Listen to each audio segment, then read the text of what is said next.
ಅವ್ರು ಯಾರು ಕೂಡ ತಗೊಳ್ಳಿಲ್ಲ.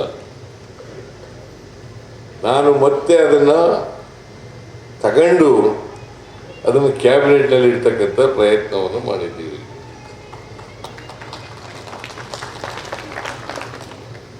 ಅದು ಯಾರಿಗೆ ವಿರೋಧ ಏನಿಲ್ಲ, ಯಾರ ವಿರುದ್ಧನೂ ಇಲ್ಲ.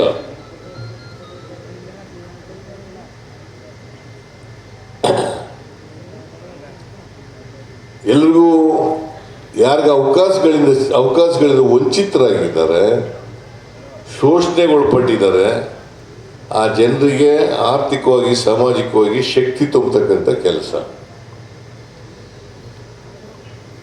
ಇದನ್ನು ಮಾಡಬೇಕು ಅಂತೇಳಿ ಪ್ರಯತ್ನ ಮಾಡ್ತಾ ಇದ್ದೀವಿ. ಚಾಮರಾಜನಗರ ಜಿಲ್ಲೆ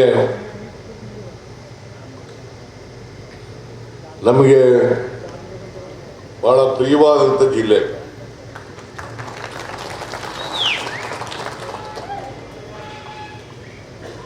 ಇದು ಹೊಸ ಜಿಲ್ಲೆ ಪ್ರಾರಂಭ ಮಾಡಿದ್ದೆ ನಾವು. ಆ ಹೊಸ ಜಿಲ್ಲೆ ಬಂದರೆ ಮುಖ್ಯಮಂತ್ರಿ ಸ್ಥಾನ ಹೊರಟೋಯ್ತದೆ ಅಂತಿದ್ರು.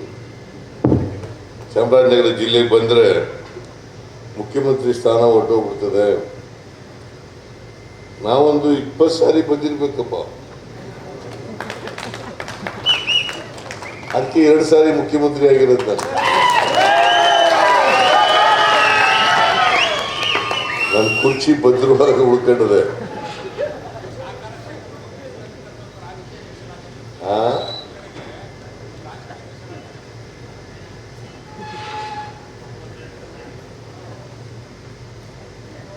ರಾಜಕೀಯ ಮೀಸಲಾತಿ ತಾಲೂಕಾ ಪಂಚಾಯತಿನ, ಜಿಲ್ಲಾ ಪಂಚಾಯತಿಯಲ್ಲಿ, ಮುನ್ಸಿಪಾಲಿಟಿಗಳಲ್ಲಿ ಕೊಟ್ಟವ್ರು ಯಾರು? ಅಲ್ಲ, ನೀನು ಬಿಜೆಪಿ ಕೊಟ್ಟೋಗಿದೆ. ಯಾವ ಪಾರ್ಟಿ ವಿರೋಧ ಮಾಡ್ತದೆ ಆ ಪಾರ್ಟಿ ಕೊಟ್ಟೋಗಿದೆ ನೀನು. ಕೂತ್ಕೋ. ಯಾವ ಪಾರ್ಟಿ ಮೀಸಲಾತಿನೇ ವಿರೋಧ ಮಾಡ್ತದೆ ಆ ಪಾರ್ಟಿಗೆ ಹೋಗಿದ್ದವನು ನಿನಗೆ ಪ್ರಶ್ನೆ ಕೇಳ್ತಾ ಇದೆಯಲ್ಲ ನೀನು. ಬಿಜೆಪಿ ಕೇಳ್ದ ಯಡಿಯೂರಪ್ಪನಿಗೆ, ಅನಂತಕುಮಾರ್ಗೆ, ಜೋಶಿಗೆ ಕೇಳ್ದ, ಅವ್ರು ಹೇಳ್ಕೊಡ್ತಾರೆ ನಿಮಗೆ.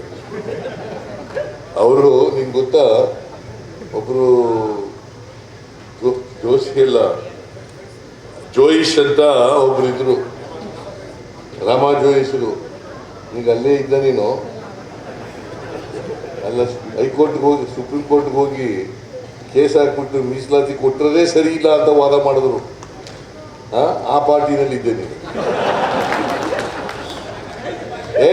ಕೂತ್ಕಳೆ, ನಂಗೆ ಗೊತ್ತಿದೆ, ಪದೇ ಪದೇ ಹೇಳ್ಬೇಡ, ನನಗೆ ಗೊತ್ತಿದೆ, ಕೂತು.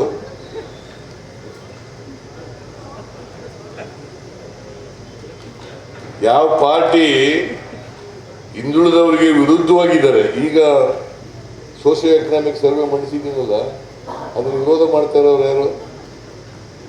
ಯಾರಪ್ಪ? ಒಳ್ಳೇದ ಅಶೋಕ ಏನ್ ಮಾಡ್ತಾ ಇದ್ದಾನೋ, ವಿಜಯೇಂದ್ರ ಏನ್ ಮಾಡ್ತಾ ಇದ್ದಾನೋ?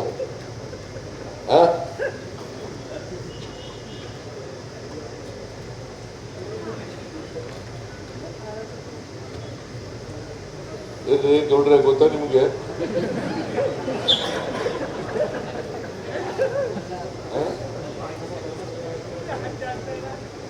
ನಾನು ನನ್ನನ್ನೇ ಬೆಂಬಲಿಸ್ಬೇಕು ಅಂತ ಹೇಳಲ್ಲ. ಯಾರು ನಿಮ್ಮ ಪರ ಇರ್ತಾರೆ ಅವ್ರ ಪರ ಬೆಂಬಲಿಸ್ತಾರೆ, ಯಾರು ನಿಮ್ಮ ವಿರುದ್ಧ ಇರ್ತಾರೆ ಅವ್ರಿಗೆ ಬೆಂಬಲಿಸ್ಬೇಕು. ಯಾರು ನಿಮ್ಮ ಸುರೇಶ್ನ ಹೊಟ್ಟೋಗಿದ್ದ ಬಿಜೆಪಿಗೆ, ಈಗಲೂ ಅಲ್ಲೇ ಇದ್ದಾನ. ಈಗ ನಮ್ಮ ಜೊತೆಲಿ ಗಿರಾಕಿಗಳೇ ಅಲ್ಲಿ ಹೊಟ್ಟೋಗಿದ್ದಾರೆ, ಸಿಕ್ತಿಲ್ಲ ಅಂತ ಅಲ್ಲಿ ಹೋಗಿದ್ದಾರೆ, ಅಲ್ಲೇನು ಸಿಕ್ತಿಲ್ಲ ಅಂತ ಮತ್ತೆ ಇಲ್ಲಿಗೆ ಬರ್ತಾರೆ.